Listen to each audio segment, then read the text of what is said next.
Hey guys, it's JP554731 and I was kind of feeling inspired, and so I got a couple of things done, and this is my conversion kit that I bought off of Yahoo Japan auctions. This is the RX-78-7 Gundam from Gundam Sankey. You don't need anything to complete this kit, but the kit doesn't come with a shield or a beam rifle, and it's a fixed pose kit. So if you want to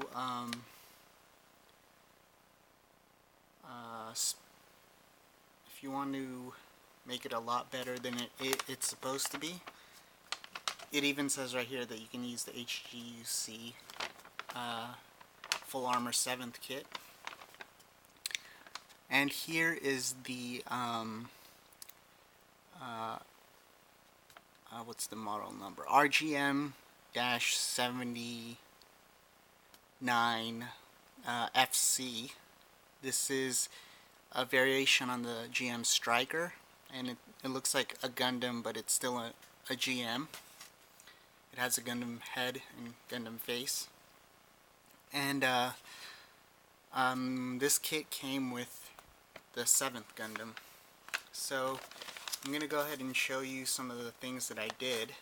I went ahead and jotted down a couple of parts that I need from the 7th Gundam, and I used some parts from the GM Striker as well. So I'm most likely going to need to get some parts from Bandai, spare parts, and I don't know how I'm going to do that yet, since my proxy service just went out of business. Well, anyways, I went ahead and put some ball joints on the foot. I'm going to go ahead and show you how to do that right now. This is the Yellow Submarine Premium Parts Collection single ball joint, and you can get this off of Hobby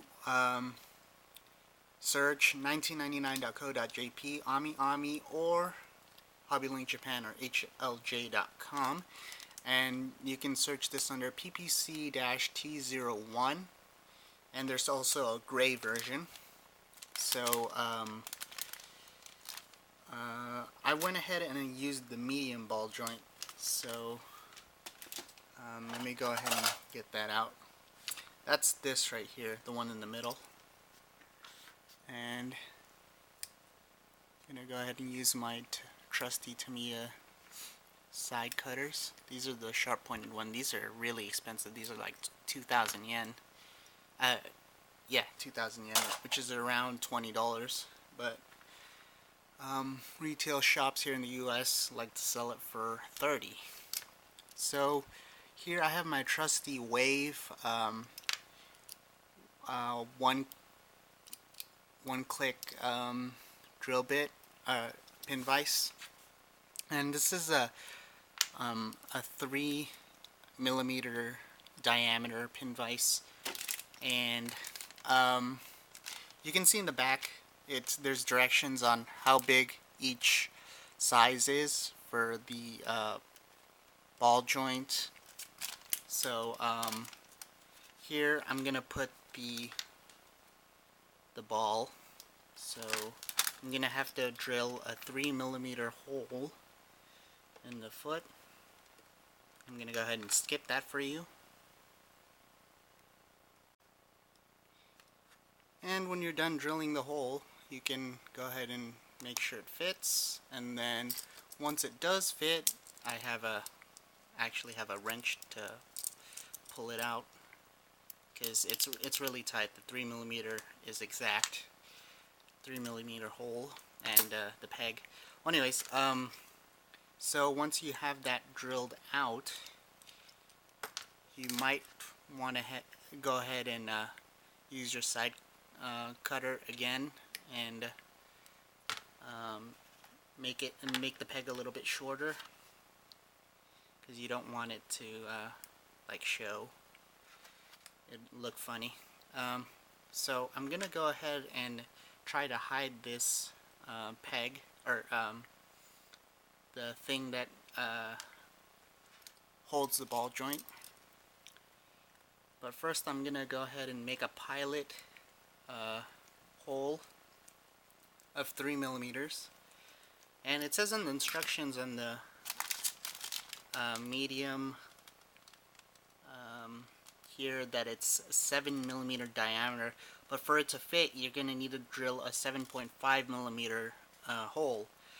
And I'm gonna go ahead and keep this a little bit of the stem on and drill another hole for a 3 millimeter peg so that it'll stick on a lot better. So I'm gonna go ahead and do that. So I've got my pilot hole of 3 millimeters, and I have my, hopefully this is my 7.5 millimeter drill bit. I'm just double checking that it is, and yeah, it is. So I'm gonna go ahead and use an electric drill. This is cordless, so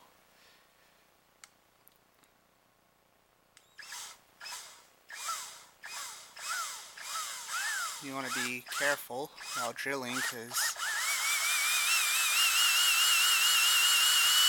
you want to go ahead and hit the middle, and you don't want to mess anything else up.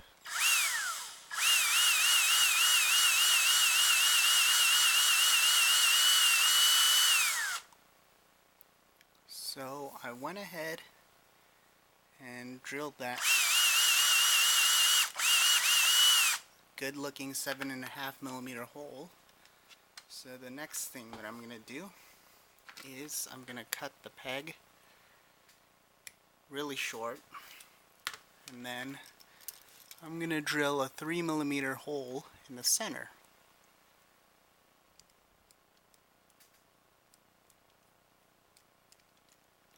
So now that that 3 millimeter hole is right smack dab in the middle, I'm gonna go ahead and see if it fits, and it looks like the hole is not really in the middle, but I'm not too nitpicky, so I'm gonna go ahead and try to get it out. And what I'll do is, usually I'll go ahead and fill it with putty, but since I'm not too worried about this being right in the middle, I'm gonna go ahead and put it in anyway.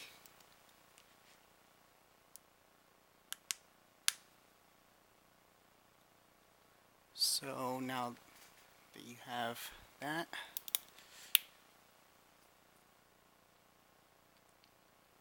it should go nicely. So now that you've got that done, I'm going to go ahead and show you something else. I'm of course assuming that you're doing this right with me on your own kit. I'm going to go ahead and show you a couple of the modifications that I'm going to do on my RX-78 1/144 scale 7th Gundam. But before that, I'm going to go ahead and clean up my workspace, which I already did. And I have actually this wave decal tray, and it doubles as my sand block washing tray. And this serves a dual purpose as well, the water. It's so that I can clean the sandpaper so that I can use it multiple times, and so that I can wet sand. And what wet sanding does is that it makes it so that like the dust doesn't, there aren't dust particles in the air, so I don't have to wear a mask. I went ahead and chopped up the shoulder, and I went ahead and I decided to just used the GM Striker shoulder part, and then I went ahead and used the elbow as well. Um, I also modified the arm in here. So what I did was I went ahead and drilled a 5mm hole and just went crazy with it, the drill, and then just drilled as much as I could.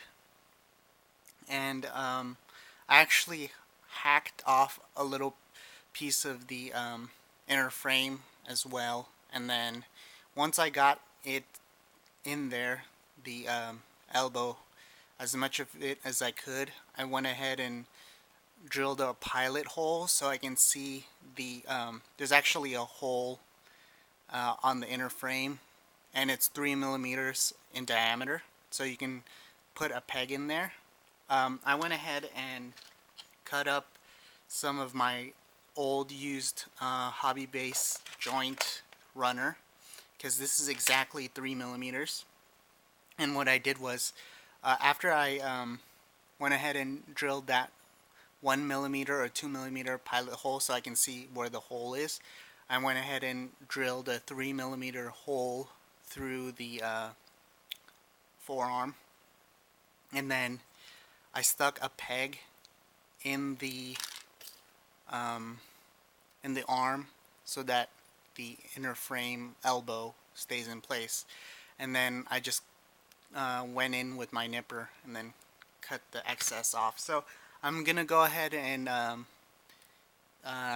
putty this up so you can't see it, and I'm gonna go ahead and show you how I did that, how I modded everything. And I'm gonna go ahead and show you a couple more mods that I did before I go ahead and do that. This video is gonna be really long. What I did was, since the shoulder piece of the RX-78-7 is not an exact duplicate of the Full Armor 7th, I went ahead and modded it, since usually the shoulder pieces are like 2 pieces. I went ahead and used my Tamiya mini saw and just went to town with it. I went as close as I could to the to this right here, here, and then I just went to town, and then it eventually came off. What I'm gonna do next is I'm gonna try to find a drill bit that's about this size so that it will stay on. I went ahead and this peg size, and then make it so that it'll stay. I went ahead and drilled a pilot hole of 1mm here, and I actually got a tool that's really handy. I got it off eBay. I'll list it up on the description. This is what I used. It's basically a peg, and then a 1mm peg, and on the other end is like a kind of a sharp little tack. And so what it does is it will align stuff for you. Like, say it's here, you put it here, and then you press it up against the part so that you get a mark, and that's what it does. It helps you align pieces. And so I went ahead and put a 1mm hole there, and eventually, once I've found out what this how big this diameter is, I'm gonna also put a peg here in the middle just to make sure that it's snug, and of course I'm gonna cut this with pliers, the peg. I'm using a 1mm metal, or this is a brass peg. You can buy it off of all the stores that I mentioned, and um, there's a line from Kotobukiya. It's called I can't remember off the top of my head, but I'll put links in the description. It's a line something. Well, anyways, that's what this is. It's usually used for resin figures to put them together. And that's another mod that I did. So I'm gonna do that. And then the next mod that I did, I went ahead and took my yellow submarine runner again. This is exactly 3mm, as I stated before. And since the GM Striker's shoulder attachment is about 3mm, I went ahead and drilled a 3mm hole where the shoulder is supposed to go, and got the right size, measured it, and then that's what I'm going to use for my shoulder attachment. Don't need a fancy ball joint there, so I'm going to go ahead and glue that with epoxy glue.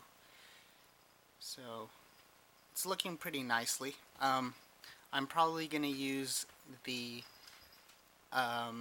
yellow part from the Full Armor 7th Gundam, because for the neck, because there's nothing scribed here, so I want to make it so that it looks really good, and I'm going to go ahead and panel line it as well. So I'm probably going to use my nippers and then cut this, and it depends. I haven't really thought it out yet, so that's what I'm going to do with that. I don't know if I'm going to use the polycap neck joint. I might just try to source out another part. Let's show you another mod that I did. I think I clearly went over this a little bit, but not in detail. What I did was I went ahead and took my hacksaw again, or my mini saw from Tamiya, and then I cut this part in half. This is to attach the shoulder to the shoulder peg here on the 7th Gundam, and cut it in half. And then I took this right here, which is my sanding block, and I just sanded it down as much as I could on this side, so that it will glue flushly to the I use super glue to the Striker's armor piece, and then from there I just sanded it out to make it a little bit thinner. So I'm gonna go ahead and prime this and see how it looks, and then if it's not to my liking, I might putty it a little bit more and then keep sanding until I get it right.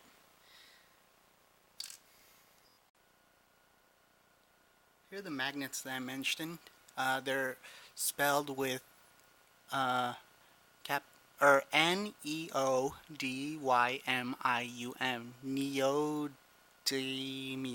neodymium.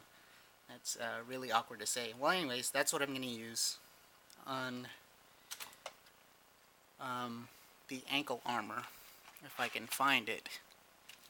That's this guy right here. I'm going to put it on both sides so that I can articulate it.